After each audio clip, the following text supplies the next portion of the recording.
برہان Islamic وظائف کے معزز ناظرین، السلام علیکم ورحمۃ اللہ وبرکاتہ۔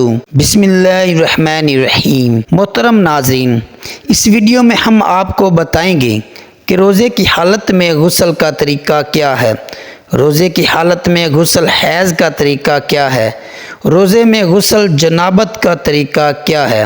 اس ویڈیو کو مکمل دیکھیں۔ محترم ناظرین، روزے کی حالت میں اگر کوئی انسان چاہے وہ مرد ہو یا عورت، اگر وہ ناپاک ہو جائے تو پاکی حاصل کرنے کے لیے غسل کا کیا طریقہ ہے، یعنی کہ کوئی مرد یا عورت روزے سے تھے، سحری کھا کے سو گئے، سوتے ہوئے کسی مرد یا کسی عورت کو احتلام ہو جائے تو پاکی حاصل کرنے کے لیے ان کو غسل کیسے کرنا چاہیے، روزے کی حالت میں کس طرح سے غسل جنابت کرنا چاہیے، کیونکہ اگر روزے کی حالت میں غسل کرنا ہو تو غسل کرتے وقت چند احتیاط بہت ضروری ہیں۔ بعض لوگ روزے کی حالت میں غسل کرتے ہوئے احتیاط نہیں کرتے، جس کی وجہ سے بعض دفعہ ان کا روزہ فاسد ہو جاتا ہے، روزہ ٹوٹ جاتا ہے اور انہیں معلوم ہی نہیں ہوتا۔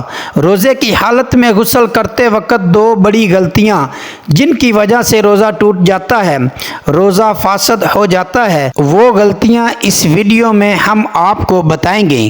عام دنوں میں یا عام حالت میں غسل کرنے کا سنت طریقہ یہ ہے کہ سب سے پہلے اپنے دونوں ہاتھوں کو دھو لیں۔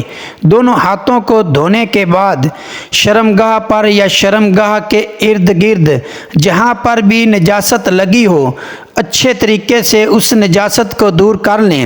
نجاست کو دور کرنے کے بعد پھر نماز جیسا وضو کر لیں، پھر اس کے بعد پورے بدن پر پانی بہا لیں، بدن کا کوئی بھی حصہ خشک نہ رہے۔ یہ عام دنوں میں یا عام حالت میں غسل کرنے کا سنت طریقہ ہے۔ اب ہمیں یہ سمجھنا ہے کہ روزے کی حالت میں اگر ہم نے غسل کرنا ہے تو ہم نے کون سی احتیاط کرنی ہے۔ عام دنوں میں غسل کرنے کے طریقے میں جب ہم کلی کرتے ہیں تو کلی کے ساتھ غرارہ کرتے ہیں، جس کی وجہ سے پانی کو گویا حلق تک پہنچایا جاتا ہے۔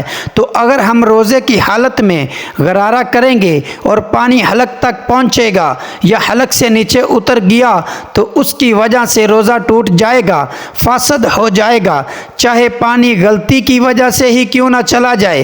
روزے کی حالت میں ایک تو یہ ہے کہ غرارہ نہیں کرنا، دوسرے نمبر پر عام دنوں میں غسل کرتے وقت ناک میں پانی چڑھایا جاتا ہے، ناک کی نرم ہڈی تک پانی چڑھانا ضروری ہے۔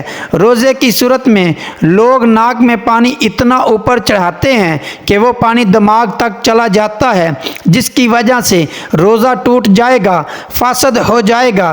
یہ وہ دو بڑی غلطیاں ہیں جو روزے کی حالت میں نہیں کرنی چاہیے۔ ایک تو کلی کرتے وقت احتیاط کرنی ہے اور دوسرے نمبر پر ناک میں پانی چڑھاتے ہوئے یہ احتیاط کرنی ہے کہ کہیں پانی دماغ کی طرف نہ چلا جائے۔ اگر اس طرح غلطی سے بھی ہو گیا تو روزہ ٹوٹ جائے گا، فاسد ہو جائے گا۔ اللہ پاک سے دعا ہے کہ اللہ پاک ہم سب کو دین اسلام کو سمجھنے اور اس پر عمل کرنے کی توفیق عطا فرمائے، آمین یا رب العالمین۔ السلام علیکم ورحمۃ اللہ وبرکاتہ۔ جزاک اللہ خیر کثیرا۔